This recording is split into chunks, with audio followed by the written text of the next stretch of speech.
Hey everybody, Mike King here with Powered to Move. Today we are looking at hand cycles and how to change a flat tire. That is one of the regular maintenance things you're going to have to deal with if you're going to ride a lot.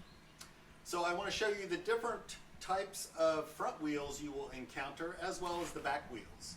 The first is on the XLT recreational bike.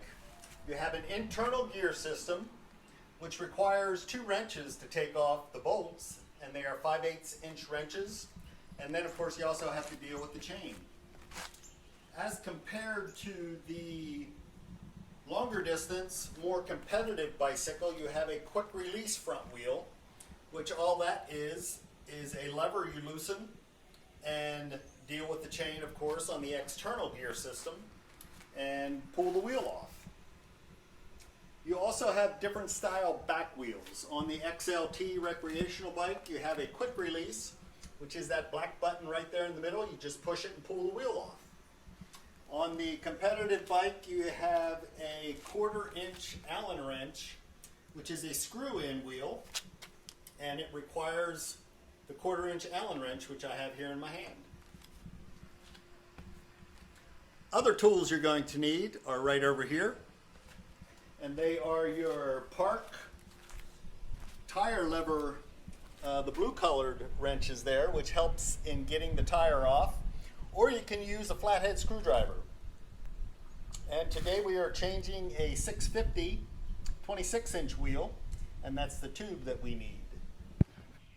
In changing the tire, I'm going to show you on the XLT quick release wheel, but changing the tire itself is the same on either type of bike. It's just how you take the wheel off is what makes the difference. So for this bike, I lift it up, push the button, pull the wheel off, and you can let it set right down on its frame. You want to look at where your valve stem is. You got to loosen the screw that holds the valve stem in place.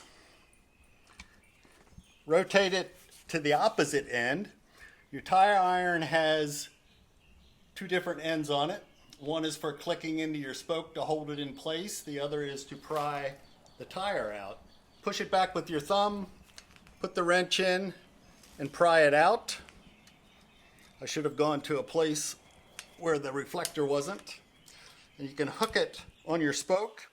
You use the other tire wrench then to move around the tire and pop it out.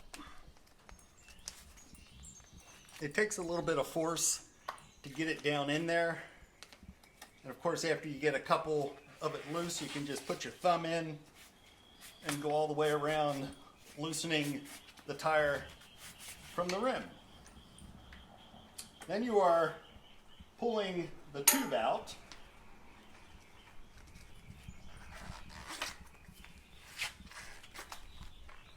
Which peel, again, the edge of the tire up, peel it out the whole way around, and you need to take your thumb and push it past so you can pull the valve stem out of the rim.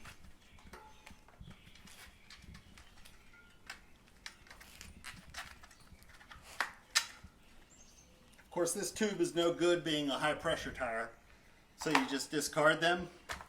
And then also you want to run your fingers in around the inside of the rim to make sure there's no thorn or piece of metal or glass or feeling a cut in the tire that may have caused the damage or the flat in the first place. Installing the new tube.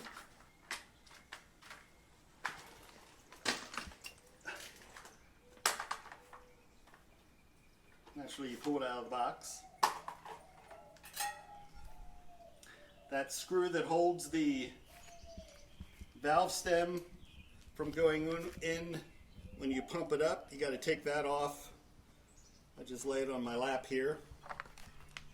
Spread the tube out around the rim.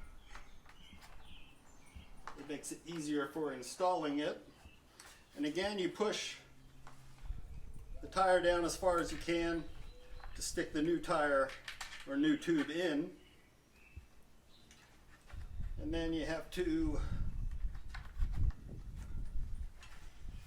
pull it out difficult part. Actually, I'll use the wrench to help with that. To get it out over, or the tube started in place. Go all the way around the tire, tucking the tube in.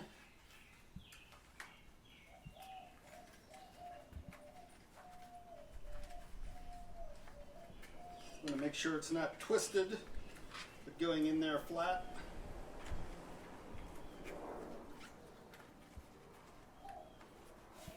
And come back to the valve stem is where you first start. And it's easy enough with the tire out that you can get it started with your fingers. You don't need the tire lever tools. And you want to make sure this bead here gets set in the rim. So you want to push the valve stem up that it's setting inside the tube before you put the tire back in place. And as I mentioned, you can use your thumbs going right to the end.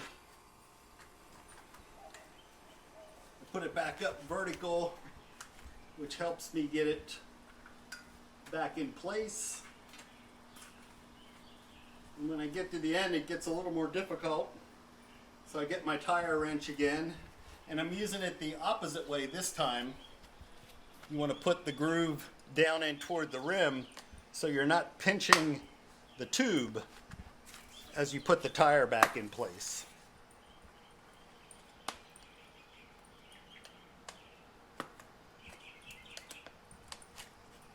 And there we go.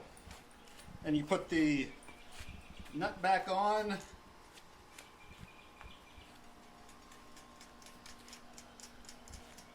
Just screw it down till it comes against your rim. And you are ready to put the air pump to it and pump it up and put it back on the bike. I hope that helps and makes the maintenance of your hand cycle much easier.